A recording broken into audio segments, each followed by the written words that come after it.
BTST ST बेटी trades, हमारे जानकार किस तरफ बैठ रहे हैं इस घंटे। गाबा जी बताइए आपका क्या ट्रेड रहेगा। सर आप म्यूट पर हैं।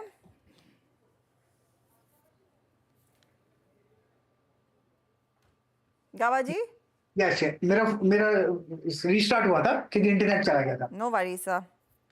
मेरा कॉल रहेगा IndiGo on the long side, trade कर रहा है 4307 पर, स्टॉप होगा 4250। यस, टारगेट होगा 4500। एक दो दिन लग सकते हैं, मे बी मंडे ट्यूसडे, लेकिन IndiGo yes it's a buy. Okay, IndiGo Prakash ji का बाय है। कविता जी आप क्या पिक कर रही हैं? या सो पर्सिस्टेंट सिस्टम को लेकर जाना चाहिए।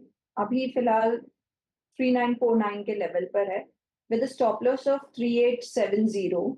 पर्सिस्टेंट सिस्टम को लेकर जाएं। अपसाइड टारगेट मुझे लगता है 4200 की तरफ के काउंटर बढ़ता हुआ दिख सकता है। पर्सिस्टेंट में एक तेजी का ट्रेड आप लेकर चलेंगी। सोनी आपका ट्रेड क्या रहेगा? हर्षदा जी मेरा रहेगा एयू बैंक में BTST करने के लिए करंट लेवल 666 पे बाय कर सकते हैं।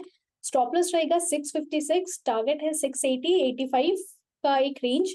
यहाँ पे हम देख सकते हैं कि एयू बैंक काफी अनअफेक्टेड है वॉलेटिलिटी को लेकर, और हायर साइड कॉल में जहाँ पे 680 के कॉल में ओपन इंटरेस्ट अनवाइंड बहुत एग्रेसिवली मॉर्निंग से हो रहा है। सो इसलिए एक पॉजिटिव व्यू बन रहा है, 680 85 को टेस्ट कर सकता है। ओके, अब बजाय मानस। मानस क्या पिक करेंगे आप?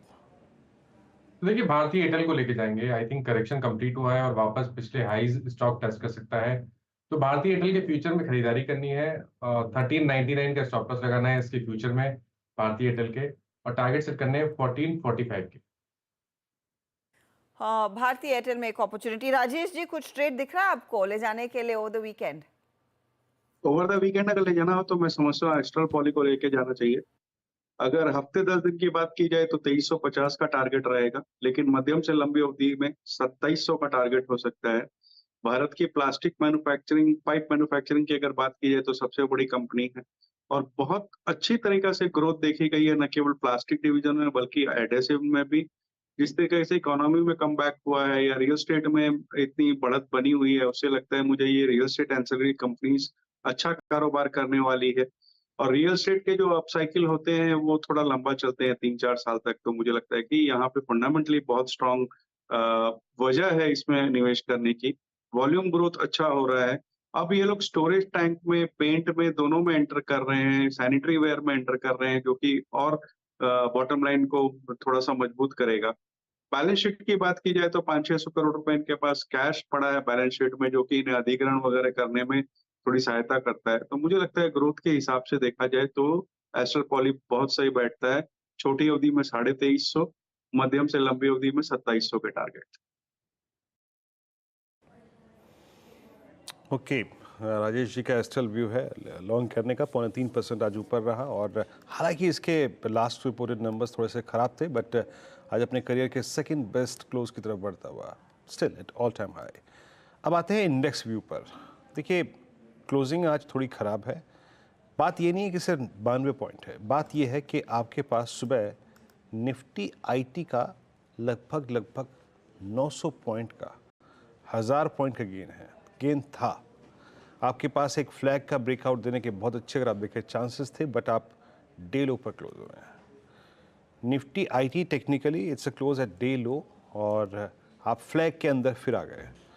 उसके बाद अगर आप निफ्टी को देखें, निफ्टी का बात ऐसा नहीं है कि 90 पॉइंट कोई बहुत बड़े लॉसेस होते हैं, but first time I think काफ़ी दिनों के बाद आप पहली बार न्यूली कमेंस्ड वीकली कॉन्ट्रैक्ट के फर्स्ट ऑप्शन बेस के नीचे बंद हो रहे हैं, मतलब 43,500 के नीचे, और आप आज एक बहुत नज़दीक क्लोज दे रहे हैं 10 डे एक्सपोजर एवरेज के।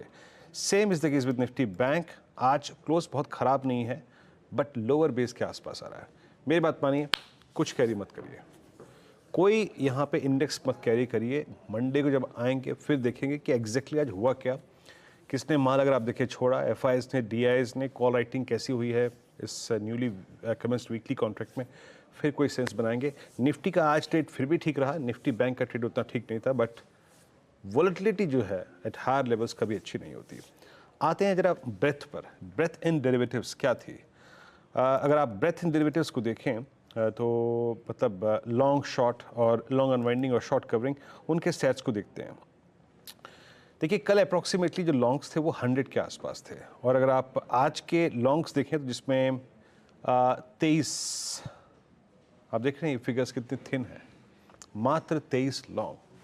मतलब प्रॉफिट्स को बाजार में कैश, मतलब बाजार में खड़े रखना या फिर लॉन्ग कैरी करना, वो टेंडेंसी कम है। शॉर्ट कवरिंग वो भी दायरा कम था, शॉर्टिंग का दायरा आज बड़ा है। और इट सीम्स, मतलब ये लग रहा है कि आज उस स्लाइड पे दोबारा आइए, वो जो स्लाइड थी ना जिसमें शॉर्टिंग है, माइट बी आज आईटी में एक बार फिर से हायर लेवल पे शॉर्टिंग हुई है। ये देखिए 68 लॉन्ग अनवाइंडिंग, मतलब लॉन्ग्स को कैश में कन्वर्ट करने की टेंडेंसी। आगे आते हैं आपकी स्क्रीन पे, सबसे स्ट्रॉन्ग लॉन्ग कहाँ क्रिएट हुए हैं? यहाँ पर मेरे ख्याल से जो ग्रैनुअल्स आज सुबह सुबह अपनी ट्रेड पकड़ा था, वोडाफोन आइडिया में आज लॉन्ग कैरी हुए हैं, और वोडाफोन आइडिया आज 3.5% के इजाफे के साथ टॉप डेरिवेटिव गेनर, मतलब सेकंड पायदान पे, और 27 फरवरी 2024 के बाद सबसे strong close Escorts, Kubota, Astral, Bharti Airtel, ये सारे के सारे स्टॉक्स आज लॉन्ग विटनेस कर रहे थे। अगली स्लाइड आएगी शॉर्ट कवरिंग की, पीवीआर आइनॉक्स। अच्छा, पीवीआर का ये क्लोज करीब 4.25% ऊपर, first time I think January first week के बाद above 100 day exponential moving average. Havells में मूव स्ट्रॉन्ग था, पेट्रोनेट पॉलीकैब इंट्रोग्लोवेशन में मूव था अच्छा, प्रकाशन ने भी इंट्रोग्लोवेशन को कैरी करा है मंडे मॉर्निंग के लिए।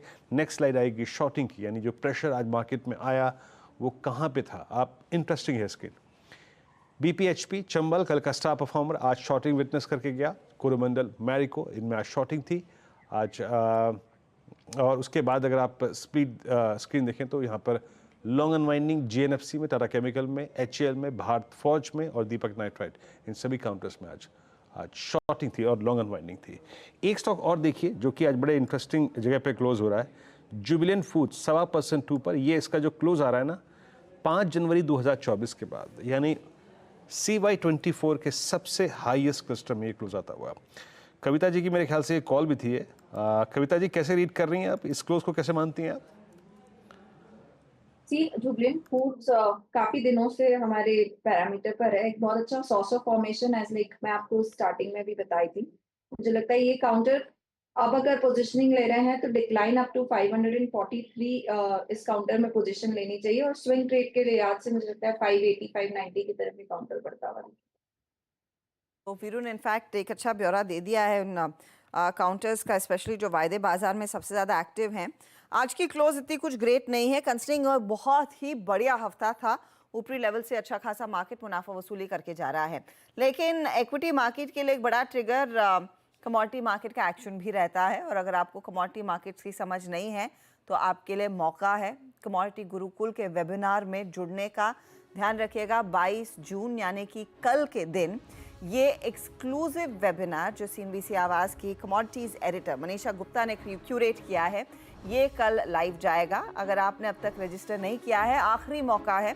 अभी भी कुछ चंद लकी लोगों के लिए जो लेट लतीफ़ है, मौका है रजिस्टर करने का। और खासियत देखिए इस वेबिनार की ये होगी कि आप कमोडिटी ट्रेडिंग स्किल सीखेंगे, सिर्फ भारतीय ट्रेडर्स और जानकारों से नहीं, लेकिन कमोडिटी गुरु के कई इंटरनेशनल एक्सपर्ट्स भी इस प्लेटफॉर्म का हिस्सा बनने वाले हैं। तो वीरू, जिस तरह से आप लोगों ने एक बहुत ही बढ़िया एफनो गुरुकुल क्यूरेट किया था, उसी तर्ज पर कमोडिटीज की भी जानकारी अब कमोडिटी गुरुकुल में मनीषा लेकर आएंगी।